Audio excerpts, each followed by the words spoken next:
उधर कुछ समय बाद सतयुग में इक्ष्वाकु कुल के सूर्यवंशी राजा सगर ने सारे संसार को जीतने के लिए एक अश्वमेध यज्ञ का संकल्प किया। सुने सुने सुने सब सुने, या चिन्हित पूजित धवल अश्व जहां भी जाएगा वो भूमि राजा सगर की मानी जाएगी। यदि किसी ने इस अश्व को रोका या पकड़ा तो उसे सगर के 60,000 एक पुत्रों और उनकी लक्षाधिक सेना का सामना करना पड़ेगा। सुने सुने सुने।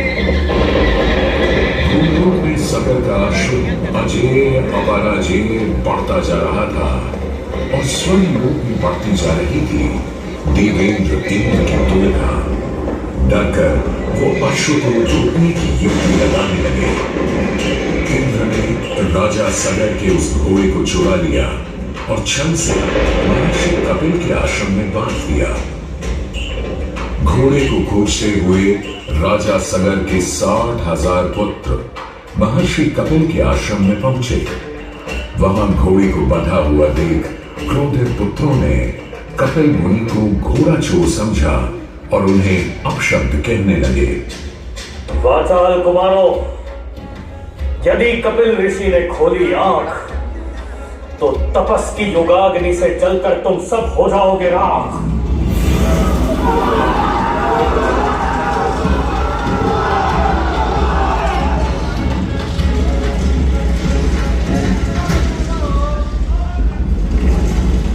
उधर सगर थे चिंतित। न अश्व का पता था, न पुत्रों का कोई समाचार। पिता का दुख देख पुत्र अंशुमन चल पड़े खोज पर। जब महर्षि कपिल के आश्रम पहुंचे तो देखा अश्व को और साथ ही अपने 60,000 भाइयों की भस्म को। महर्षि से की क्षमा याचना और पूछा तर्पण का उपाय। तुम्हारे भाई थे घमंडी, अविवेकी और अभिमानी। भस्म कर दिया उन्हें मैंने, जो उन्होंने मेरी नहीं मानी। गंगा जल, केवल गंगा जल ही दे सकता है मुक्ति उन्हें, जो भस्म हुए तुम्हारे परिजन।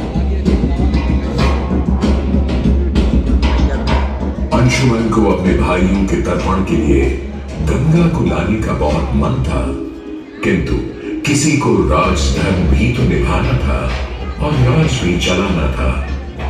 देखते देखते 7 पीढ़ियां गुजर गईं, पर 7 पीढ़ियों के बाद समय आने पर राजकुमार भगीरथ ने राजा बनने से साफ मना कर दिया।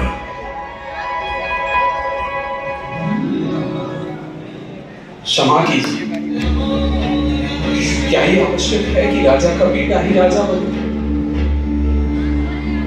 मैं पहले तपस्या करूंगा और फिर ब्रह्मा से गंगा को मांग कर पृथ्वी पर ले आऊं और फिर उनके पावन पवित्र जल से अपने 60,000 पूर्वजों का तर्पण करूं। वर्ष बदले, ऋतुओं की हवा बदली, नदियों के किनारे बदले, किंतु नहीं बदला भगीरथ का संकल्प। गंगा उदरा।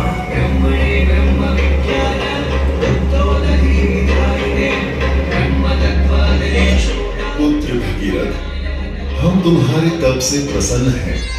बताओ क्या आशीर्वाद चाहिए? हे भगवान, मेरे पूर्वज के तर्पण के लिए मुझे आपकी पुत्री गंगा चाहिए। तथास्तु, किंतु यदि गंगा स्वर्ग से सीधे धरती पर गिरी तो पृथ्वी को चीरते हुए गंगा सीधे पाताल में पहुंच जाएगी। इसलिए तुम भगवान